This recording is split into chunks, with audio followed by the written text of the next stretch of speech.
조제 TV 시청자 여러분 안녕하십니까?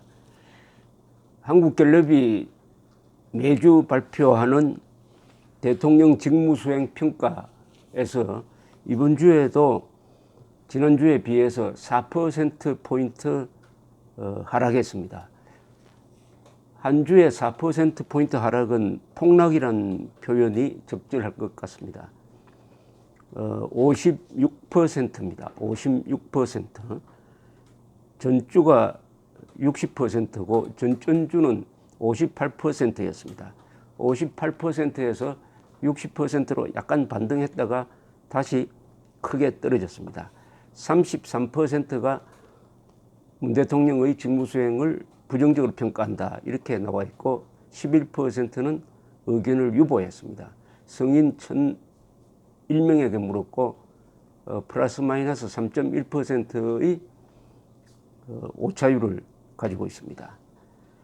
이 지지 정당별로는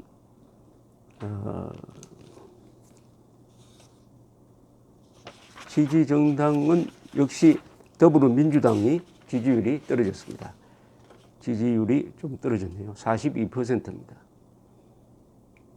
자유한국당은 그래도 12%밖에 되지 않습니다.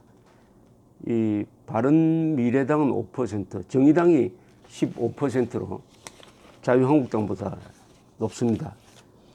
이 대통령 직무 수행에 대한 평가는 6월 13일 지방선거 직후에 가장 높았습니다.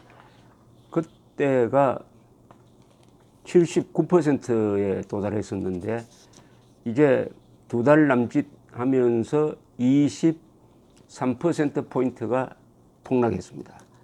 이게 내려가는 게 꾸준한 추세입니다. 이렇게 되면은 대통령의 직무 수행에 동력이 잘 붙지 않죠.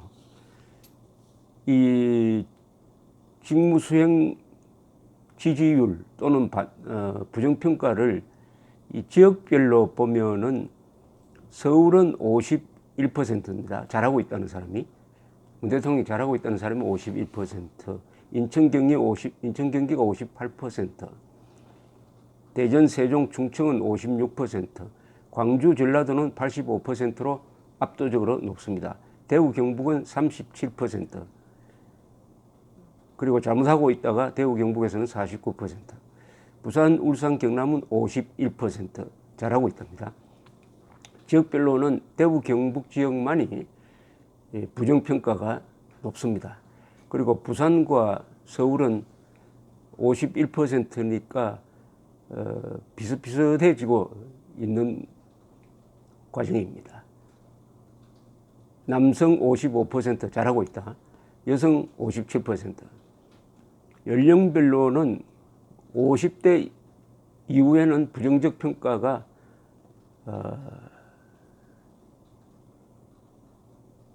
잘하고 있다가 47%. 잘 못하고 있다가 46%, 50대가 그렇습니다. 60대 이상에서는 잘하고 있다 44%, 잘 못하고 있다 40%. 50대를 기준으로 해가지고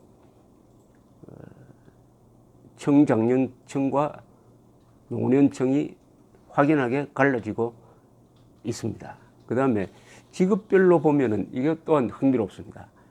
이 경제가 반영이 된 이런 구조를 보이고 있습니다. 자영업자들은 잘하고 있다가 44%밖에 안 됩니다. 자영업자가 문재인 대통령에 대한 불만이 가장 높다는 이야기죠. 44%. 블루칼라는 52%니까 평균이 56%니까 낮은 축에 들어갑니다.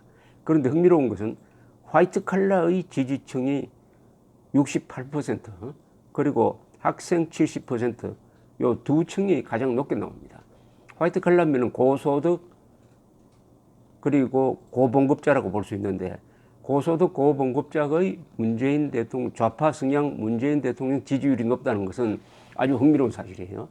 오히려 노동자와 자영업자의 층에서는 상대적으로 낮고, 어떻게 보면 이게 계급 역전 현상이 일어나고 있습니다. 생활 수준에 따른 문재인 지지율도 흥미롭습니다. 우선 생활 수준이 가장 낮은 사람 쪽에서 문재인 지지율이 48%로 가장 낮습니다. 그러니까 이 못 사는 사람들이 문재인 지지율을 떨어뜨리는데 앞장서고 있는 거예요. 그러니까 자영업자, 블루칼라 생활 수준으로는 하층.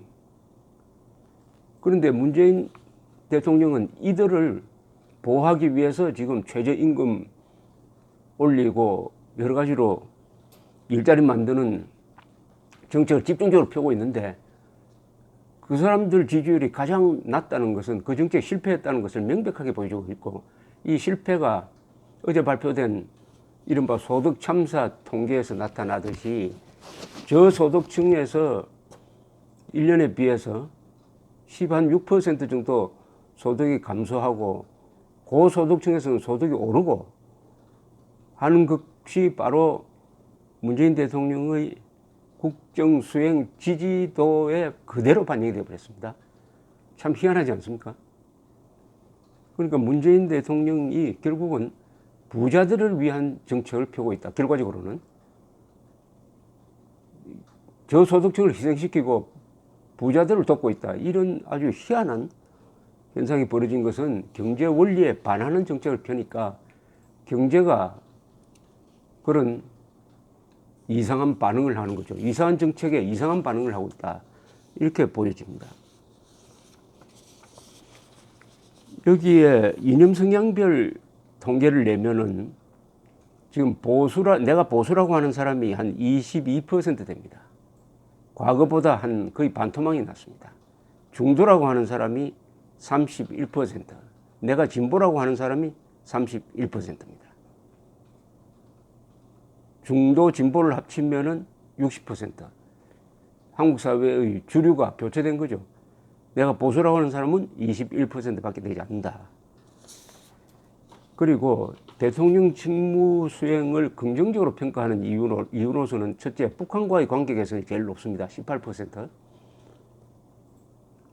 그 다음에 대북 안보 정책 12%, 최선을 다한다 8%, 서민을 위한 노력 8%, 소통을 잘한다 7%, 외교 잘한다 6%. 그 다음에 대통령 직무를 부정적으로 보는 이유는 제일 먼저가 역시 압도적으로 민생 문제 해결이 부족하다. 경제죠. 45%. 최저임금 인상에 대한 반감이 11%, 대북관계 친북 성향 8%, 일자리 문제 고용 부족 5%, 독단적, 일방적, 편파적 3% 등등으로 나와 있습니다. 이 통계를 보면은 다른 대통령 지지율이 걸었던 길을 그냥 가고 있습니다. 다른 대통령들도 처음 1년은 아주 높습니다. 문재인 대통령만 높았던 게 아니고 다른 대통령도 높았는데 2년 차에 들어가면 반드시 떨어집니다. 반드시 꺾이고, 그 다음에 여러 가지 이제 힘이 빠지면은 사람이 비행기도 그렇지만은 착륙할 때 사고가 가장 많이 나는 것하고 마찬가지죠. 그때부터 이제 자충수가 일어나고 사람이 힘이 빠지면은 그때부터 사고가 일어납니다.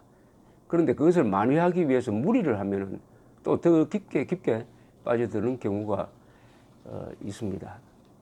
이 지지율이라는 것은 막 수학에 속하는 것이죠.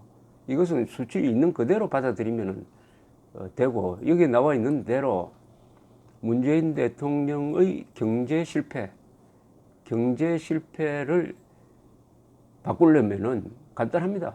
완전 백지화하면 됩니다. 임금 인상을 여기서 중단시켜야 합니다. 그리고 반기업적 정책을 포기해야 합니다.